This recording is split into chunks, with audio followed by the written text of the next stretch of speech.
Hello everyone, मेरा नाम अब्दुल सलाम खान है। मैंने 2000 यूपीपीएससी 2018 एग्ज़ाम में 20th रैंक हासिल की है डीवाईएसपी में। मैं डिस्ट्रिक्ट बलरामपुर का रहने वाला हूँ। मेरी स्कूलिंग 2005 में स्टार्ट हुई है। मैंने स्कूलिंग अपनी जामिया मिलिया इस्लामिया से की है। उसके बाद मैंने लवली प्रोफेशनल यूनिवर्सिटी पंजाब में से बीटेक किया है। उसके बाद मैंने 2013 में यूपीएससी की प्रिपरेशन स्टार्ट की है। यूपीएससी की प्रिपरेशन में मैंने बहुत सारी चीज़ें सीखी हैं। मैंने इन दौरान 3 मेंस लिखे, यूपीपीएससी के 3 मेंस लिखे और 2 फॉरेस्ट के एग्ज़ाम लिखे। साथ ही साथ मैंने चूँकि यूपी मेरा होम स्टेट है, इसलिए मैंने यूपी के एग्ज़ाम पे भी फोकस किया। मैंने 2017 और 18 में यूपी का भी एग्ज़ाम दिया। 2017 में मैंने मेंस लिखा था लेकिन क्वालिफाई नहीं कर पाया। 2018 में मैंने 20th रैंक हासिल की है। ये जर्नी स्टार्ट हुई थी 2013 में। मैंने कहीं से भी कोचिंग नहीं हासिल की, कोचिंग नहीं किया मैं डायरेक्ट जामिया मिलिया इस्लामिया में एडमिशन लिया था। यहाँ पे RCA residential coaching academy run होता है मिनिस्ट्री ऑफ माइनॉरिटी अफेयर की तरफ से। मैं उसमें एनरोल हुआ। फिर बीच में 1-2 साल के लिए मैं यहाँ 1-2 साल के लिए मैं कहीं और भी स्टे किया और फिर 2018 में दोबारा मैंने यहाँ एनरोल किया एग्ज़ाम के लिए और फिर यहाँ पे रहते हुए मुझे ये कामयाबी हासिल हुई है। बहुत सारे दोस्त स्ट्रेटजी के बारे में पूछते रहते हैं, तो मैं यहाँ पे थोड़े अपनी स्ट्रेटजी शेयर करना चाहता हूँ और मुझे लगता है कि ये स्ट्रेटजी और लोगों के लिए भी काम करेगी। मेरा मानना है कि अगर प्रीलिम की पे अगर बात की जाए प्रीलिम के लिए, तो उसमें सबसे मुझे लगता है कि अगर आपने कन्वेंशनल पोर्शन अच्छे से किया है तो आपको प्रीलिम में कोई नहीं रोक सकता। कन्वेंशनल से मतलब ये है कि आप हिस्ट्री आपका, मुझे लगता है कि हिस्ट्री और इन्वायरमेंट का बहुत वेटेज है। तो अगर हिस्ट्री और इन्वायरमेंट आपने अच्छे से कवर किया है तो आप बहुत अच्छा कर सकते हैं। चूँकि पॉलिटी में आपको एज नहीं ले सकता, क्योंकि पॉलिटी में 7 या 8 क्वेश्चन आते हैं प्रीलिम में और ऑलमोस्ट लक्ष्मीकांत से ही होते हैं, तो सब लोग मतलब उसमें अच्छा कर जाते हैं। लेकिन जहाँ बात रही हिस्ट्री की और इन्वायरमेंट की, इसमें ये थोड़ा डाइवर्स होता है। इसमें अगर आपने एंशियंट पोर्शन अच्छे से किया हुआ है, क्योंकि एंशियंट का वेटेज अच्छा खासा होता है, मॉडर्न का वेटेज अच्छा खासा होता है, तो इसलिए अगर आपने हिस्ट्री पे आपके कमांड है तो आप अच्छा कर सकते हैं। इन्वायरमेंट में भी हमेशा 15 से 20 क्वेश्चन आते रहते हैं आप। और सबसे ज़रूरी चीज़ मैं ये कहूँगा कि आप प्रीवियस ईयर का पेपर एनालाइज करके ज़रूर देखें, उससे आपको आइडिया लग जाता है। क्योंकि आप मार्केट के से अगर किसी भी कोचिंग इंस्टीट्यूट से उठा के पेपर देखेंगे तो वो आप जब उसे लगाएंगे तो आपके मार्क्स 100-120 के आसपास आएंगे। लेकिन जब आप यूपीएससी लगाएंगे, अगर उस लेवल की आपकी प्रिपरेशन है और आप यूपीएससी के लिए अपीयर होना चाहते हैं, तो आप उसमें ईज़िली 130-140 तक आप जा सकते हैं अगर आपके प्रिपरेशन अच्छी है। और हमेशा आप देखेंगे एक यूपीएससी का एक सेट पैटर्न होता है कि उसमें आप प्रीवियस ईयर के पेपर एनालाइज करेंगे तो आपको कुछ कॉमनलिटीज़ पता चल जाएंगी। तो लेकिन मेरा यही मानना है कि अगर आपका कन्वेंशनल स्ट्रॉन्ग है तो आपको प्री से कोई नहीं रोक सकता। हाँ, साथ साथ में करंट अफेयर पे भी ध्यान देना बहुत ज़रूरी है। जैसे 2016 वाला पेपर था, उसमें करंट अफेयर पे बहुत ज़्यादा फोकस था। प्रीवियस ईयर के पेपर को अच्छे से एनालाइज करना ज़रूरी है। और प्रीलिम के लिए आपको लक्ष्मीकांत बुक पढ़नी चाहिए। उसके साथ साथ स्पेक्ट्रम, एंशियंट के लिए भी मैं रिकमेंड करूँगा कि एंशियंट के भी अच्छे से पढ़ें। मेडिवल से डिपेंड करता है, किसी साल ज़्यादा क्वेश्चन आ जाते हैं, अदरवाइज़ आप मतलब मेडिवल स्किप भी कर सकते हैं। 1-2 क्वेश्चन के लिए अगर आप चाहें तो लूसेंट पढ़ सकते हैं। और मैं ज्योग्राफी के लिए, ज्योग्राफी जैसे मैंने एनालाइज़ किया, मुझे जहाँ तक लगता है कि उससे 3 या 4 क्वेश्चन हैं। अगर आपने एनसीईआरटी पढ़ ली तो मोर देन सफिशिएंट है। लेकिन मैं एक चीज़ पे फोकस करना चाहूँगा कि आप मैप ज़रूर देखें। उससे अगर आपने मैप किया है तो उससे 2-3 क्वेश्चन आपके इजीली हर साल आ ही रहे हैं और आप आसानी से वो स्कोर कर सकते हैं। जब बात रही जहाँ करंट अफेयर की, करंट अफेयर भी आपको बहुत ही, चूँकि ये बहुत डायनामिक है, तो एटलीस्ट मैं सजेस्ट करूँगा कम से कम 2 सोर्स फॉलो करें। एक आप विज़न आईएएस, या विज़न आईएएस चूँकि बहुत कॉम्प्रिहेंसिव होता है, तो एक विज़न आईएएस और दूसरा कोई एडिशनल आप कर सकते हैं। अब मैं यूपी पीसीएस के एग्ज़ाम के प्री के लिए थोड़ा डिस्कस करना चाहूँगा। क्योंकि यूपी पीसीएस का एग्ज़ाम तो 1-2 साल पहले मुझे लग रहा था बहुत ही एक अलग ही डायरेक्शन पे था। वह बहुत फैक्चुअल होता क्वेश्चन होते थे, आपको यूपी स्पेसिफिक भी थोड़ा पढ़ना पड़ता था। और जबकि यूपीएससी का एग्ज़ाम ज़्यादा एनालिटिकल है, लेकिन यूपीएससी 2018 में क्या हुआ कि अगर आप देखेंगे क्वेश्चन पेपर एनालाइज करेंगे तो आपको लगेगा कि ये यूपीएससी पैटर्न पे जा रहा है। तो जहाँ तक मुझे लग रहा है कि शायद यूपीपीएससी ने 2018 में अपना सारा पैटर्न भी चेंज कर दिया, प्री एग्ज़ाम के लिए भी और मेंस के लिए भी। तो मुझे लग रहा है कि अगर आप यूपीएससी के लिए प्रिपरेशन कर रहे हैं तो आप यूपीपीएससी के लिए भी क्वाइट एलिजिबल हैं। तो अब वो डाइवर्जेंस जो था वो ख़त्म हो चुका है, क्योंकि मैंने 2016 और 2017 का भी एग्ज़ाम दिया है।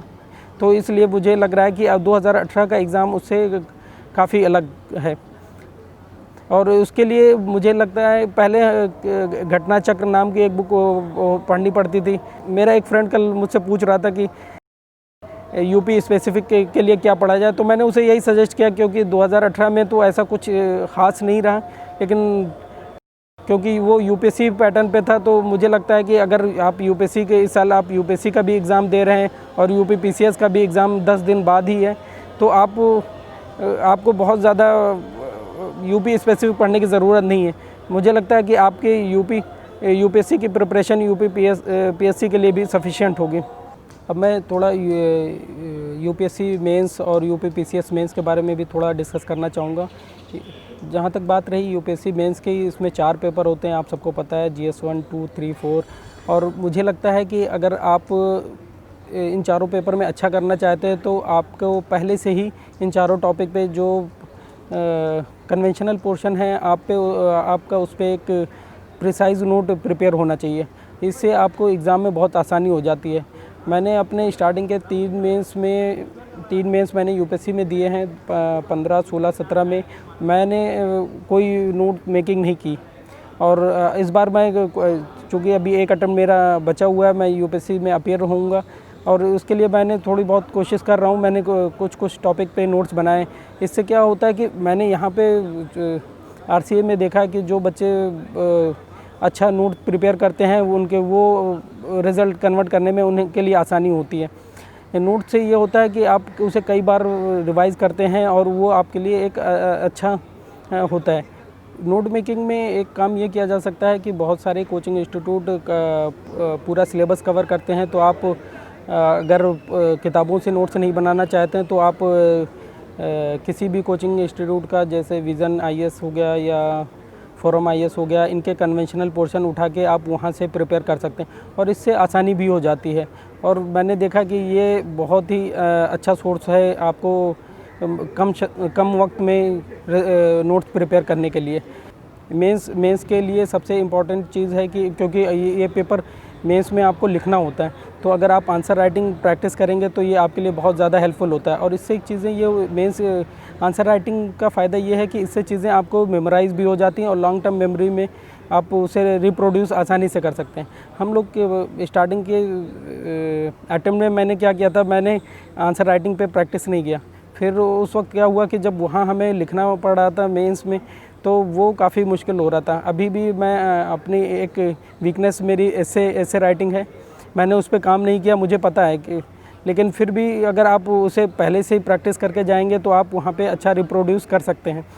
इसलिए प्री से मेंस के बीच में डेली मुझे लगता है कि हर स्टूडेंट को आंसर राइटिंग पे फोकस करना चाहिए। डेली 5 से 7 क्वेश्चन अगर कोई अटेम्प्ट कर रहा है तो वो उसके लिए बहुत अच्छा है। हमारे यहाँ आरसीए में सबसे अच्छी बात यह है कि यहाँ पे डेली आंसर राइटिंग प्री से लेके मेंस तक daily answer writing 1 hour answer writing होती है। और उसके साथ साथ आरसीए हमें किसी भी कोचिंग इंस्टीट्यूट से एक पूरा कंप्लीट मेंस एग्ज़ाम भी कंडक्ट कराता है, उससे भी बहुत सारे बच्चों का हेल्प होता है।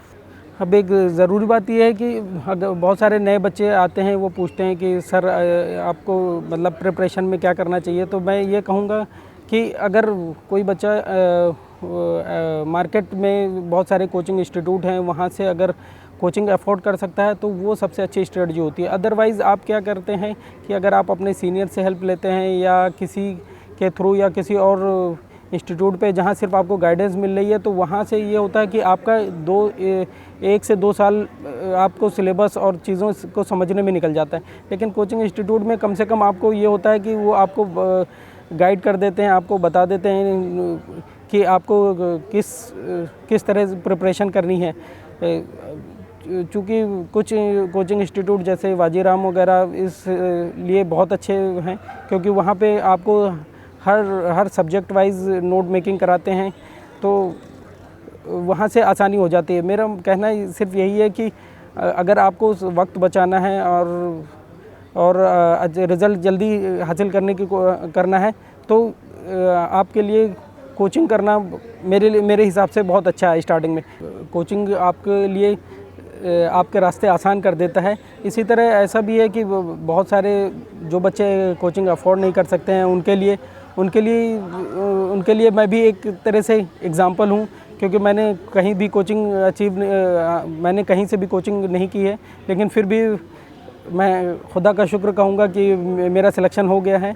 और बस यही डिफरेंस है कि कोचिंग से आपको थोड़ा वक्त आपका कम लगेगा, और विदाउट कोचिंग आपको थोड़ा सा हो सकता है जर्नी लंबी हो जाए, क्योंकि कोचिंग में आपको थोड़ी नोट मेकिंग और ईयर लॉन्ग गाइडेंस हासिल होती है, इसलिए आप अच्छा कर सकते हैं। बहुत बार सेल्फ स्टडी पे रिलाई करना पड़ता है, क्योंकि आपके पास ग्रुप अवेलेबल नहीं होता है, आप कहीं जॉब कर रहे होते हैं। तो इस केस में क्या कर सकते हैं कि आप किसी डिजिटल प्लेटफॉर्म पे, जहाँ पे आपको पूरी डिटेल्स अवेलेबल होती हैं, जैसे इनसाइट ऑन इंडिया हो गया, IAS बाबा हो गया, ऐसे सोर्सेज को आप यूटिलाइज़ कर सकते हैं। डेली न्यूज़ पेपर का एनालिसिस अवेलेबल है आजकल, ओनली IAS है, DNS है। DNS मुझे एक बहुत अच्छा प्लेटफॉर्म लगता है। DNS पे अगर आप न्यूज़पेपर नहीं कवर कर सकते, तो आप वहाँ से डेली आप उसे कवर कर सकते हैं। जहाँ तक बात रही कि यूपी में दो पेपर हैं, हिंदी और ऐसे, जिसके लिए आपको यूपीएससी में आपको ऐसे में 2 एसेज लिखने होते हैं, जबकि आपको यूपी PSC एग्ज़ाम में आपको 3 ऐसे लिखने होते हैं। तो आपको उस हिसाब से भी इसकी स्ट्रेटजी थोड़ी अलग होनी चाहिए, क्योंकि आपको वहाँ पे बहुत ज़्यादा आपको जॉट डाउन और एक प्लान स्केच डेवलप करने का टाइम नहीं होता है। तो वहाँ पे आप 600 से 800 वर्ड का आपको ऐसे उसी वक्त लिखना होता है। जहाँ तक बात रही हिंदी की प्रिपरेशन के लिए क्या होता है कि आजकल बहुत सारे बच्चे जो इंजीनियरिंग बैकग्राउंड से हैं, उनके लिए हिंदी उन्होंने 10th 12th तक ही पढ़ी होती है, उनके लिए मुश्किल होता है।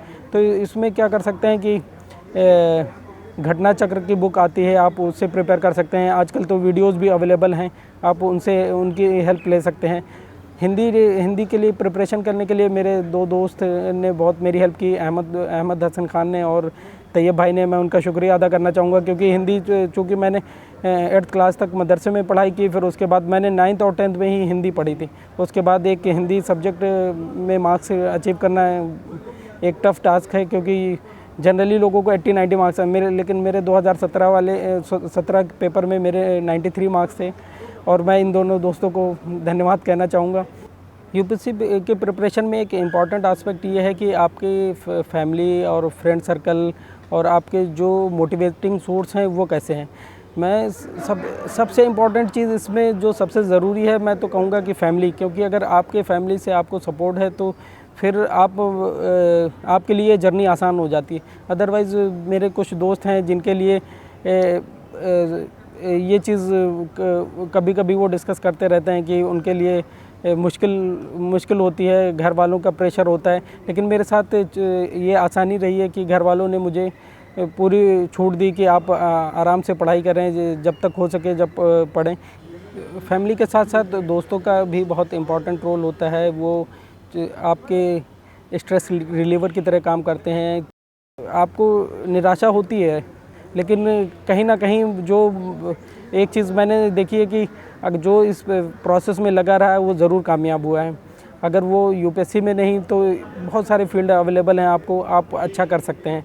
तो इसलिए मैं रिक्वेस्ट करूँगा अपने दोस्तों की फैमिली से, अपनी फैमिली से, कि हम लोगों को एक अच्छा मौका दें और उन्हें आगे बढ़ने के लिए हमेशा उत्साहित करते रहें। और इसी के साथ मैं अपनी बात यहीं पर ख़त्म करना चाहता हूँ। Thank you.